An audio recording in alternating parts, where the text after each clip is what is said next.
नमस्कार मित्रांनो, बघा मित्रांनो, आज मी माझ्या शेतामध्ये आलो आहे आणि तुम्ही बघताय की हे जे ऊसाचं जे पीक आहे मित्रांनो, हे ऊसाचं पीक माझं तिरीचं आहे. तिरीचं म्हणजे 2 वेळेस ऊस तुटून गेलाय आणि तिसरं पीक मी घेतलेलं आहे मित्रांनो. तर बघा मित्रांनो, ज्यावेळेस माझा ऊस तुटून गेला त्यावेळेस मी पहिला भेसळ डोस जमिनीतून मी त्यांना आपल्या ऊसासाठी 4 किलो भूवस्त्र आणि 1 ग्रो मॅजिकचं भेसळ डोस दिलेला आहे.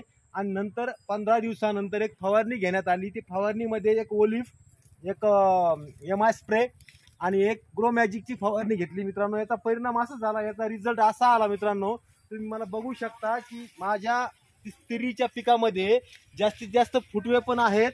आणि तुम्ही आज बघू शकता की माझ्याही वर माझा ह्या ऊस माझ्याही उंचीपेक्षा उंच झाला आहे मित्रांनो. मी बऱ्याच शेतकऱ्यांचा ऊस बघितलेला आहे, त्यांनी कमीत कमी कोणी 2 डोस कोणी 3 डोस दिलेले आहे, पण त्यांचा ऊस या प्रमाणात दिसत नाहीये. हे मी बरेच आपल्या तालुक्यामध्ये बऱ्याच ठिकाणी जाऊन बघितलं. पण खरंच आज आमचे घरचे पण आई वडील जबरदस्त खुश आहेत की त्यांनी सांगितलं की अशा प्रकारचा ऊस याआधी आपल्या शेतामध्ये कधीच आला नाही मित्रांनो.